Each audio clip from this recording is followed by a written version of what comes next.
Most men think attraction begins with what you say, but the truth is it begins with what you don't. It's not about flashy compliments or perfect lines. It's about presence, subtle cues, the pauses between words that leave her wondering, who is he? Today, we're not memorizing lines, we're learning how to trigger her curiosity, her respect, and her desire without chasing. Let's begin. Comment below. What's one phrase or moment when you noticed a woman truly saw you? Not your looks, not your charm, but you. We read every reply. Part 1. The unfinished thought when mystery sparks connection. There's something quietly powerful about what we choose not to say. Not because we're hiding, but because we understand that true connection isn't built on dumping information. It's built on curiosity, on tension, on the space between words. Think of a moment when someone started a sentence, but didn't finish it. Your mind didn't just hear silence, it filled in the silence.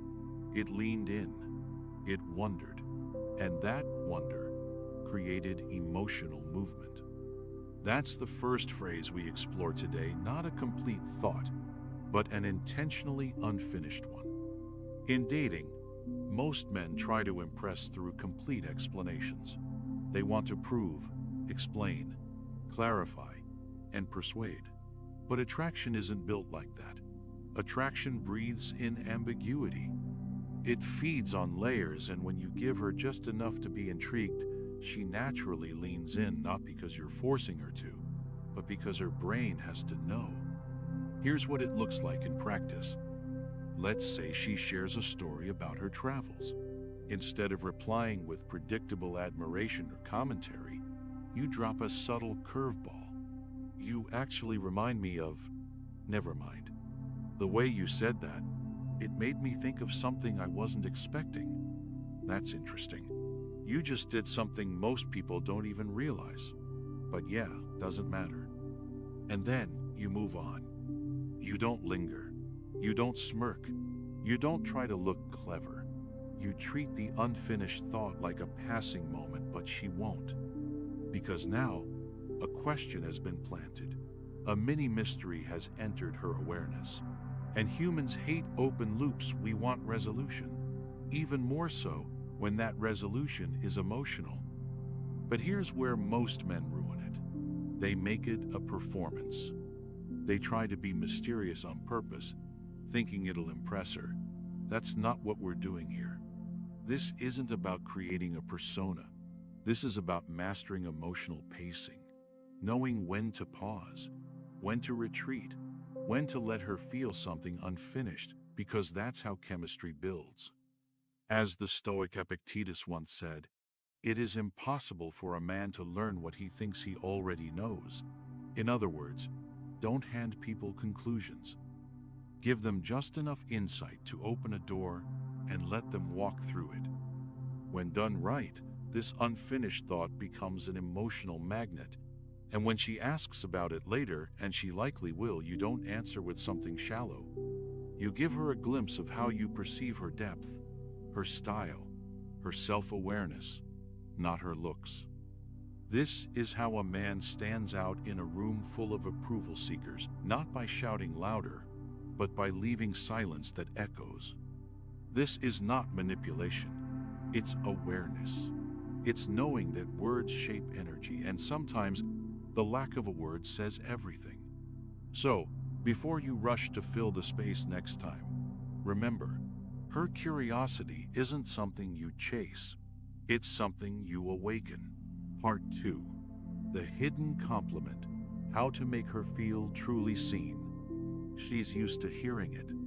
You're beautiful. You've got a great smile. You look amazing tonight. And she smiles politely. But deep down, she's not moved. Not because the compliment is untrue, but because it's unoriginal. It doesn't reach her.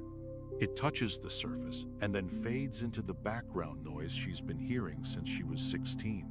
See, most men compliment what's obvious. Her appearance, her outfit, her eyes. But what makes her pause, What actually lands is when you notice something she didn't think anyone saw. A hidden compliment isn't flattery, it's recognition. And recognition is powerful. It doesn't say, "I want something from you." It says, "I'm paying attention to who you really are." Let me paint the difference. You're at a cafe with her. She's telling a story, not just any story, but one that reveals her values.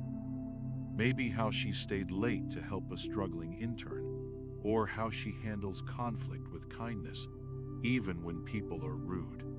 Most men would nod and say something like, "That's nice of you." But the man who understands presence, he looks at her and says, "That's not something you learn, that's something you are." Most people would have just walked away, but you didn't. That tells me something about you. Now, you haven't praised her looks. You haven't tried to win points. You've simply reflected back a quality she thought no one noticed: her emotional awareness, her moral compass, her quiet strength. That kind of compliment hits differently. She might blink for a second, go quiet, look at you like she's not sure if you're serious, because most people don't see her like that.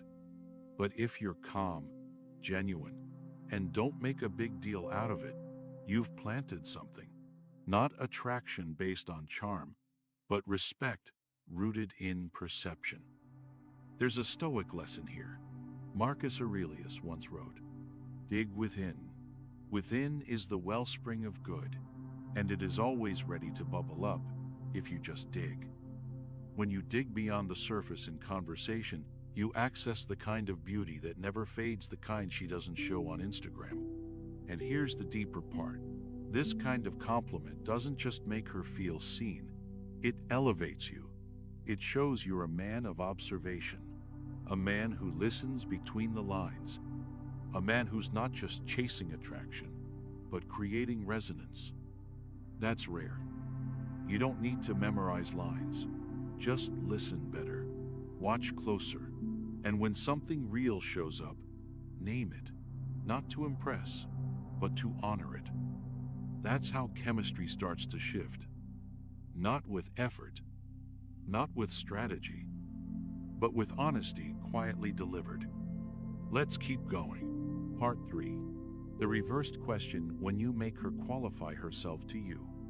There's a quiet kind of power most men never learn to wield. It doesn't raise its voice. It doesn't interrupt. It doesn't chase. Instead, it invites by simply not giving everything away too easily. Let's picture a common moment. You're sitting across from a woman at a bar. She asks, "So, why are you still single?" Most men scramble to explain. They justify. They overshare. But the wise man? He smiles gently and replies, "That's a good question. What do you think?"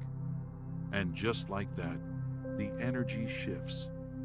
She's no longer the one observing you are. She's no longer the one being pursued. She's now reaching to understand you. This isn't manipulation. This is presence. You're signaling that you don't just accept anyone into your life, you choose consciously. We often think attraction is about proving ourselves. Stoicism teaches the opposite. The man who remains grounded, who doesn't rush to be understood, often becomes the one who is most deeply seen. There's a kind of tension that's born in silence, not the awkward kind, but the kind that whispers, "There's more to him." That pause before a reverse question invites her curiosity to step forward. And curiosity, not information, is what drives connection. Let's go deeper. Reverse questions like, "Why do you think that?" Or, "I could ask you the same," hold subtle psychological weight. They flip the frame. They suggest you value her mind, not just her appearance, but you're also confident enough to test how she sees the world. You're not performing. You're observing. Because here's what no one tells you. Attraction doesn't grow in explanations. It grows in mystery, in mental engagement. When you ask a woman to guess something about you, You activate the part of her brain that invests, imagines, and interprets. That's how she remembers you long after the conversation ends. And that's what Epictetus meant when he taught, it's not what happens to you, but how you respond that matters. Your response defines your frame. A man who answers everything immediately without reflection feels reactive. But a man who pauses, smiles, and redirects gently, he becomes magnetic. Because he's no longer reacting to the moment, he's shaping it. So next time she asks you something personal, what are you looking for in a relationship? Or, what's your type? Don't rush to impress. Instead ask, what do you think I'm looking for? Or, interesting you ask, that what would your answer be? Then, pause. Let her lean forward. Let her invest. That small reversal is not a tactic. It's a reminder that in a world full of men trying to be chosen, the rarest kind of man is the one who chooses himself first. Part 4. Emotional triggers. Why these phrases bypass her logic and touch her core. Let's pause for a moment, not to learn another phrase, but to understand why the ones you've already heard work so powerfully. You see, attraction isn't logical, it's emotional.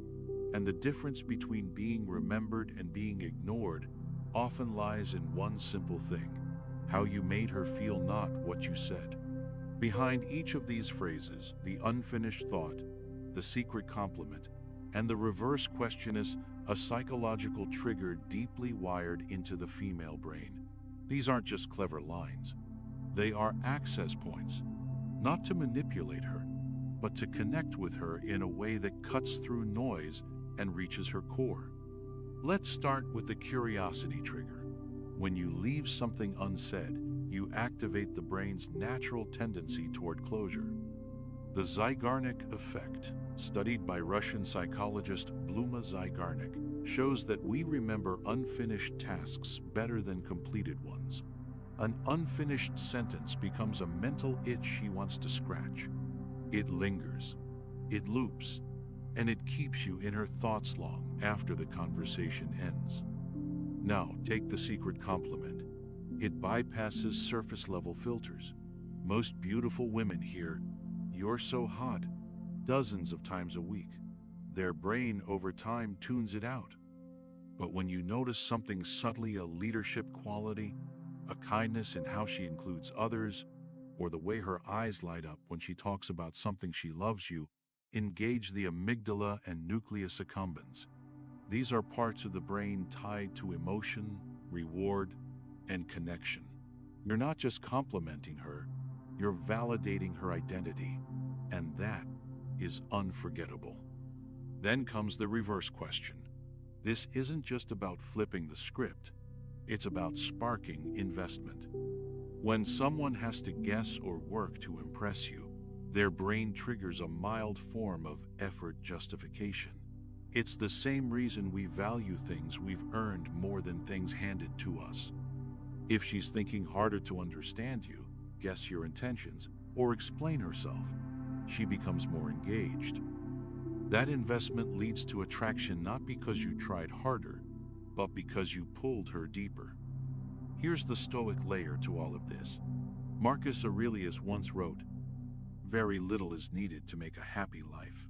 It is all within yourself, in your way of thinking." That's exactly what this part is about. When you understand these emotional levers, you don't need gimmicks. You don't need to perform. You simply need to understand how emotions work and speak in a way that resonates genuinely. So the next time you use one of these phrases, remember, it's not about getting a reaction. It's about building resonance. Because when you learn how to trigger not just attraction, but emotional curiosity, that's when connection becomes unforgettable. Final reflections and your 7-day intrigue challenge. You don't need to impress everyone. You just need to speak in a way that leaves a mark on the right one. Because attraction isn't about chasing, it's about choosing. Choosing to speak with intention, to notice what others miss, to pause instead of perform, and to value presence over performance. That's how you become unforgettable, not loud, but clear, not flashy, but deeply felt. So for the next 7 days, practice creating intrigue without trying to impress. Let your words be slow, your compliments be thoughtful, and your questions flip the script. Be the man who doesn't need to rush because his silence already says enough. What phrase or moment from today's video stuck with you most? Let us know in the comments. We read every single one. What will you try first this week? A secret compliment? A reversed question? We'd love to hear how it shifts your conversations. And if this message grounded you, subscribe to Petals of Stoicism. Hit the like button, tap the bell, and join us every week as we dive deeper into the art of calm power, deep presence, and modern Stoic masculinity. This is your space to think clearer, speak better, and connect deeper, one quiet phrase at a time. Let the world lean in, because this time, you're not chasing. You're choosing,